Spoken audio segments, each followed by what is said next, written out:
Tonight, I'd like to start off by sharing with you something that happened to me recently. Now, for those of you that know me, you might know this already, but those that don't, I'm generally someone who likes to know that they're prepared in a situation, that I've got some plan of action or something in place for that situation. And so, what I often find is that people are surprised at my over-preparedness, and I find it quite amusing that they're so surprised at it.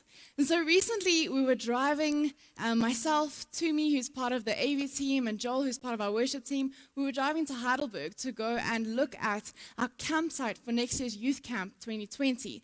And so we decided that Tumi was going to be the DJ, and I said to him, open up my cubby, and there's an aux cable in there. And my request was met with some shock and surprise by Tumi as he opened up my cubby and found my over-preparedness in the form of CDs, hand sanitizer, a first aid kit, a sewing kit, a multi-utensil tool, a notebook, hand cream, and more. And so I found this quite amusing, but it was a comforting thought to me as well that should a need arise, should a situation arise, I would at least have the first bit of what I would need in order to make a plan in that situation. And so I thought, my over-preparedness almost equals I have what I need. And then I started thinking about how in our lives we often look at what we don't have first. We look at what we don't have before we look at what we have and what we need. And it's almost that we start making excuses before God of why we can't give, why we can't help, why we can't share. Because we're looking at what we don't have instead of what we do have. So as I started preparing for this week's message, I watched a video about a small community that had lost everything through political unrest. It was really as bad as them having to move out into refugee camps. And finally, when they were able to move back to their village, they found that everything that they once held dear had either been burnt, stolen, broken down. But besides it being horrific, what caught my attention was the pastor's attitude and what he said to the community. This community that had lost absolutely everything. He said to them that God has given us abundant resources for his work. And I thought, how can he say that? They've lost absolutely everything. Yet he said, God has given us abundant resources for his work. And in light of our own nature to make excuses, I really got thinking about, do we really understand what God has given us? And so, as we prepare to read our scripture tonight, there's two things that I'd like you to become aware of. One is our own context as we sit here tonight, what we approach the text with, our own points of departure, our own stories. And the second is the context into which the text is written. What was this about back in that time? And so the text that we're about to read is from 2 Corinthians 8, verse 1 to 7.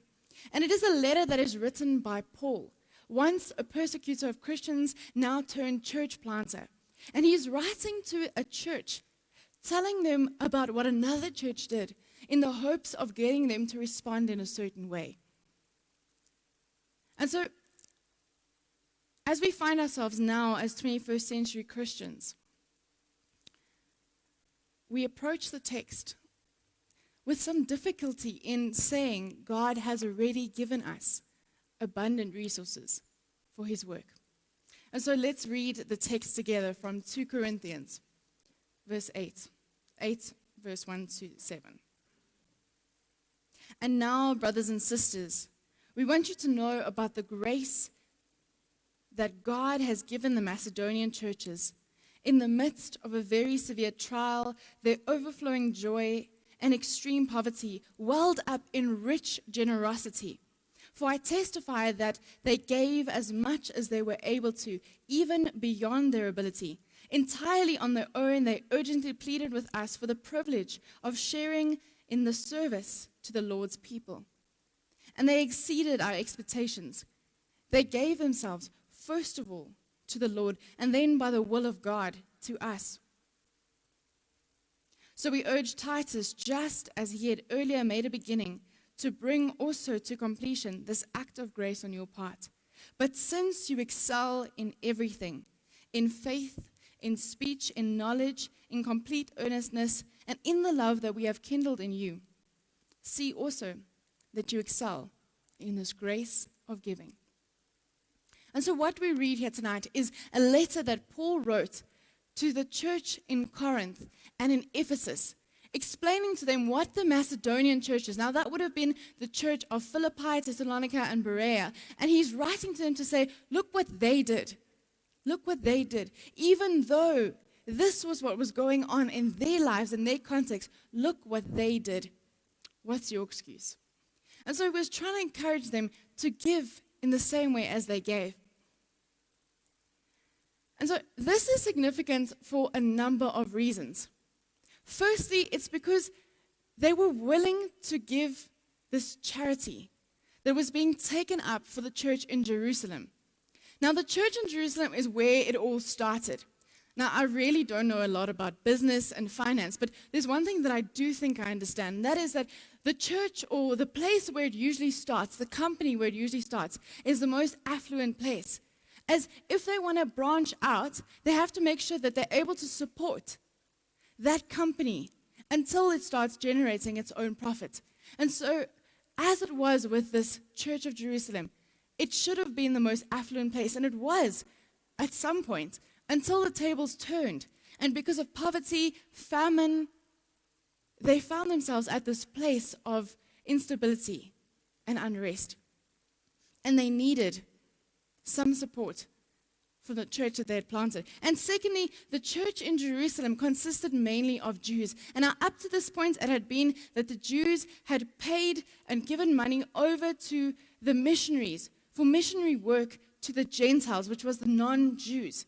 And it had always been the Jews to the Gentiles. But this was an opportunity for them to give the Gentiles to give back to the Jews, showing their appreciation for what they had done. But not only was it that, but in doing that, they showed that they were one church. One church. Like the motto of our country, unity in diversity. They were all different, but they showed that they were one church. Followers of the way, as they called it. Because Christ had said, I am the way, the truth, and the life. And so our title for tonight is The Grace of Giving. And for me, there's three parts to this. One is the grace, the reason why we give. Two is giving ourselves to God, our attitude when we give. And three is giving generously, the manner in which we give. And so as we unpack these things, I'd like you to be mindful of the thoughts that cross through your mind and the feelings that stir up in you. Because often we say, I wish God would just show me what to do. But we miss these things. And this is God often speaking to us, prompting us, giving those little nudges, helping us understand what it is that God is wanting us to do. And so be mindful of it. Be aware of that. And so we look at grace, the reason why we give. So grace is that thing in our lives that I think a lot of us struggle to understand. Not only is it bigger than we are, but it comes from God, who is so much bigger, more and more than we can just imagine.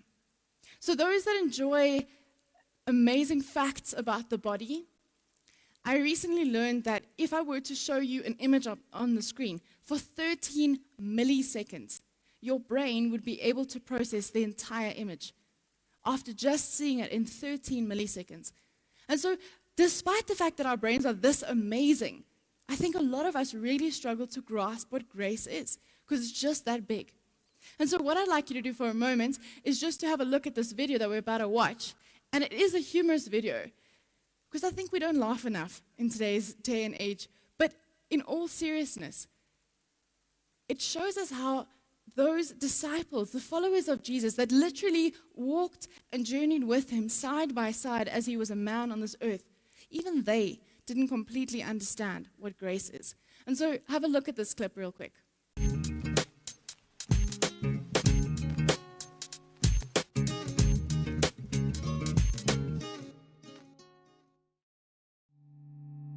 Grace is God's unmerited favor for us, His crazy love. And the truth is, many times we struggle understanding it. If you find yourself struggling to understand God's grace, don't beat yourself up. Even the disciples struggled with understanding grace.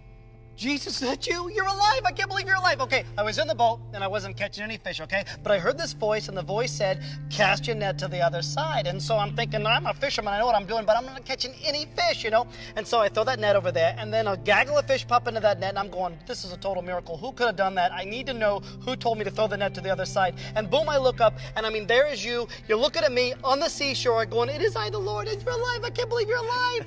This is awesome. Andrew, get out of the boat. Come on. Peter. Yeah. Do you love me? Yes, I love you. I love you. You're alive. This is so great. Good, then feed my sheep. Andrew, get out of the boat. Come on, man. It's him. Peter. Yeah. Do you love me? I love you, yes.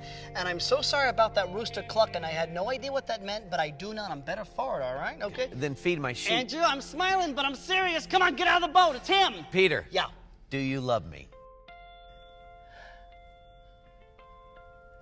Jesus, mere words cannot describe the passion that I have for you. I love you. You know everything. I love you. Good.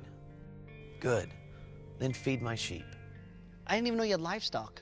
That is so like you, though. There's something new about you all the time. That's what I love about you. Peter, Yeah. do you remember the morning the ladies went to the tomb? Yeah. We're all in the upper room trying to figure out what to do next, you know, because we thought you were dead. You know, you were dead, you know, and we're trying to figure all that out, you know. And Mary comes running up, and Mary's like saying, beehive, beehive, beehive. And I'm thinking, I'm allergic to bees. Like, keep them out, you know what I'm saying? But as she kept getting closer, I heard her correctly. She was saying, he's alive, he's alive, he's alive. And we're going, who's alive, who's alive? And she said, she was at the tomb, and the tomb was empty, and she said that there was an angel there, and the angel said, go tell the disciples and Peter that everything is okay, he is risen. And so me and John, we hightailed it down there, and if John says he beat me, he's totally lying, all right? I beat him, FYI, all right, you know? And we get down there, and I'm looking in that tomb, and it is empty. There's nothing in there, you know what I'm saying? And I'm like, what does this mean? What does this mean? And John is right there. John is so good with words. He should write a book. He is so good with words. And John said, don't you get it, Peter? This is everything Jesus said he was going to do, and you did it, and it's done. Let's go. This is so great. Wait, the angel said what? Go tell the disciples and Peter that everything is okay. He is risen. You've risen. Let's go. He said what? Go tell the disciples and Peter.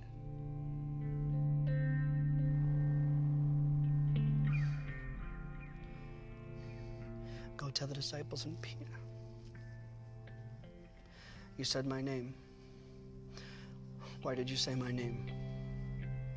Peter, that's grace. No, I don't deserve that, because that night people kept coming up to me asking me if I belonged to you, if I was with you, and I kept denying you left and right, all right? No, it'll take me my whole life to make up for what I did. It was unforgivable for what I did. No. What I did on the cross was meant to take what is unforgivable and make it forgivable. That's my grace. It's not about you. It's always about me. That's grace, Peter. And so grace for us as well is that unmerited favor that we have. That moment where Jesus calls your name, even when you feel like Peter, like you don't deserve it. Grace is always because of what God has done, not because of what we've done, not because of who we are, but because of who God is and what He's done. And so the grace of giving is the fact that Christ, although rich, became poor, that we from His poverty might become rich. And there's another part of grace that we often forget about. We remember the saving grace, but we often forget about the sustaining grace. And that is the fact that everything that we have, everything that we are, comes from God and is sustained by God. God and God's grace is the root and fountain of everything that is good within us and done by us at any time. And so the grace of giving is that because Christ gave for us, we can become grateful, and out of that, our gratitude manifests itself in generosity and in giving. There's this beautiful quote that I like to share with you, and it's by someone whose name I can't pronounce, unfortunately, so I'm not even going to try. But what they say is, when God blesses you, the highest form of gratitude is open-handedness. When God blesses you, the highest form of gratitude is open-handedness. And so the second thing that we look at tonight is giving ourselves to God, our attitudes, the attitude of our hearts. Here at Gracepoint, our motto is finding grace, living change. And so what that speaks about is the fact that we are on this journey to look for God's grace, to understand what this grace of God is. But then that our lives change as a result of what we've found, not only in the way we live, but also in the way we give. Because we give our time, our treasures, and our talents to God. The Amplified version of the Bible speaks about the Macedonian church that Paul was writing about, and he says that they entirely disregarded their personal interests as they gave as much as they possibly could, putting themselves at the apostles' disposal to be directed by God. And we're in the middle of the Selfless series, and if that is not a perfect description of selfless, I don't know what is. And so what was it about the early church that made them act so selflessly? It was simply a case of that they wanted to prove their faith and their charity, because the reality is that actions speak louder than words. They wanted people to know that they were changed. And it was not only by their words, but by their actions. I don't know about you, but one day I really hope that someone will look at me and go, there's something different. There's something different about that person. And I can almost guarantee that it will not be because of something that we say, but it'll be because of how we live. Because actions truly do speak louder than words. And so recently in my quiet time, I got thinking, if someone were to look at me now, would they see that I've truly given my whole self to God through the way I live? My whole self, meaning all of me, everything I am, but also everything I've got. Would they see that I've given my whole self? Often we sing and worship and we say, God, I surrender to you. But surrender is in giving our whole selves to God. And so that's something that's quite difficult to do. Taking everything that we are and everything that we have and putting it aside for God and saying, God, here, everything I am and everything I have, my time, my treasures and my talents, I put at your disposal. Now use it. And so what could this look like practically? For us to learn as a discipline, a way of learning to do this, it could maybe be a case of putting time aside to do the work of God, whatever that looks like. But also it could be as a discipline, saying, God, I'm going to put this much money aside for you this month. But I'm going to actively look for a way to use it for you. Because God, I want to surrender myself and everything that I am to you. It might be that we then use that money to give the person that works in our house a raise so that they earn above the minimum wage. Or it might be a case of actually taking that money and finding someone who needs something, perhaps needs clothes, whatever it is, for a job interview to change their life. It might be a case of giving that money to a church cause or to a fundraiser for something that's happening here at church. But it's literally saying, God, everything I have and everything I am, this is yours. I'm putting myself at your disposal. And so the grace of giving is taking ourselves and the gift we already possess and putting it at God's disposal, waiting, and this is the key part, waiting expectantly for God to use it. Not just leaving that money in the bank at the end of the month and saying, oh well, God didn't show me something to use it, but waiting expectantly and say, God, I put this money aside for you, so I'm going to use it for you. And so thirdly, we look at giving graciously. That's the manner in which we give. And there's a sense in today's world that giving is a gift from God. I know that sounds crazy. It sounds so crazy because we often see giving as a sacrifice. But giving is a gift from God because giving to God frees us from the materialism of the world today. That we let go of the world and materialism and give to God as we give generously and cheerfully. You see, the big deal about the Macedonian church We often get stuck on the fact that it was about what they gave, how much they gave. But notice something. The amount they gave is not even recorded in Scripture. It can't have been that important. But it was about the way that they gave voluntarily, that they gave selflessly, that they gave generously, cheerfully, and humbly. And so the grace of God is in the way that we give. And so I love what Matthew 6, verse 1 to 4, how it puts it for us in the Message version, but how we should be giving. How do we approach this giving, whether it's time, whether it's talents, whatever it is.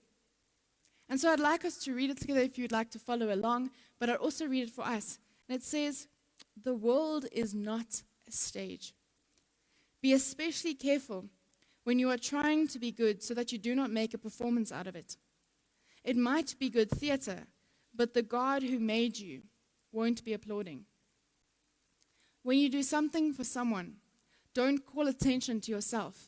You've seen them in action, I'm sure, play actors I call them, treating prayer meeting and stage and street corner alike as a stage, acting compassionate as long as someone is watching, playing to the crowds. They get applause, true, but that's all they get. When you help someone out, don't think about how it looks. Just do it, quietly and unobtrusively. That is the way that your God, who conceived you in love, working behind the scenes, helps you out." And so, giving graciously is not about how much we give, but it's about how we give. How do we approach God? Is it about us giving willingly and humbly so that God gets the glory? Or is it about us getting the glory when we give? And that's quite a challenging question. How are we giving? That God gets the glory or we get the glory? And so tonight we are challenged on a number of things. For some of us, it might be that challenge of what does grace really mean? What does grace really mean? For some, it's a name, but for some, it's so much more. And so, what does grace mean? Might be the challenge. For some of us, it might be, what does it mean to give our whole selves? And how, God, do I bring myself to bring my whole self to you? Everything I am and everything I have. How do I come to a place that I give that to you? And for some of us, it might be the way that we give. As much as we've been giving generously, are we doing it so that we get the glory or that God gets the glory? And all of these things together, they combine in this thing called selfless. Because the grace of giving is giving selflessly. And so I know that we wrestle with it tonight and we struggle with the things that we've spoken about. But in the end, we must keep in mind that it is God's way of molding us and shaping us so that we become more and more like Christ, who truly was selfless. We are like clay in the potter's hand, that we are being molded and shaped to be more like Christ, who was truly selfless. And so how do we respond to what we've just spoken about tonight? I always say to my Gap kids, there's got to be a now what. Otherwise, it's just, so what? And so the now what for us tonight is that each of us is different. Yes, we have different time, treasures, and talents, different personalities. We are all different. But yet, each of us can be used by God. God uses our different to make a difference. And so, yes, as much as we are challenged on how much we give, it is about the attitude of our heart when we give, and also the way in which we give. And so, are we able to come before God tonight and be honest about how we feel when we give? Are we being begrudging to God? Is it difficult for us to give? And also, when we give, is it about me? Or is it about God? And so tonight I appeal to you, just as Paul appealed to the church of Macedonia, let us strive to excel in this grace of giving. And so let us pray.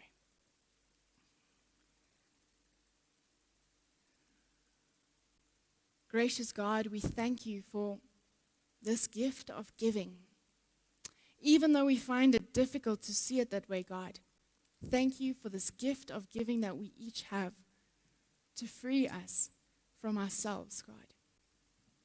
To free us from ourselves, that we may become shaped and become more and more like you, God, selfless.